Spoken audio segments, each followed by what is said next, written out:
ऐसा मौत मारब की जमीन भी नसीब ना दोस्तों हुई। भोजपुरी में ये बात कहा जाता है कि यदि खेसारी लाल यादव विवाद करना छोड़ दे तो उनके गाने का व्यूज नहीं जाएगा। जी हाँ दोस्तों, यह बात सही है क्योंकि आज भी खेसारी लाल यादव का एक बोलबम आया है, आरा की कंवरिया। ये देखिए कि ये हमेशा आरा डिस्ट्रिक्ट को जोड़ते रहते हैं क्योंकि इनकी विवाद करने। देखिए इस गाने का व्यूज जो कि 4,89,000 वो भी 14 घंटा में, यानी कि शुद्ध से 5 लाख व्यूज तक भी नहीं प्राप्त किया है। तो अब ये लोग क्या किए हैं कि पवन सिंह भोजपुरी के एकमात्र ऐसे इकलौते स्टार है जिनके गाने एक एक दिन में 55 मिलियन व्यूज प्राप्त कर रहे हैं। जी हाँ दोस्तों, भोजपुरी के इकलौते सुपरस्टार पवन सिंह है। तो इन्होंने क्या किया कि पवन सिंह का जो तीसरा बोलबम गाना आया था उस पर चोरी का इल्जाम लगाया कि मतलब दूसरे के गाने पवन सिंह गाए हैं, इनका विवाद करने का, तो मतलब जो भी है करते रहते हैं।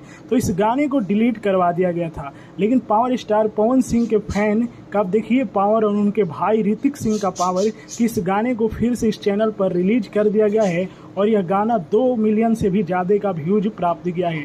और पवन सिंह के भाई ऋतिक सिंह एक पोस्ट में लिखे हैं कि जियो टाइगर जब दिल करता है साबित कर देते हैं कि आपके न आगे कोई था, न कोई है और न कोई होगा। जी हाँ दोस्तों, यानी कि पवन सिंह के लिए उनके भाई ऋतिक सिंह लिख रहे हैं कि पवन सिंह से आगे न कोई है और न कोई रहेगा। जी हाँ दोस्तों, और जब जब मतलब पवन सिंह को ये साबित करना होता है कि भोजपुरी के वो पहले ब्रांड है तो ये साबित करके पवन सिंह दिखा ही देते हैं। और आप लोग भी अभी भी ट्रेंडिंग में जाएंगे तो भोजपुरी के इकलौते सुपरस्टार पवन सिंह है जिनके 2-2 बोलबम गाने 3 नंबर 4 नंबर ट्रेंडिंग पर लगातार 10 दिनों 5 दिनों से बना हुआ है।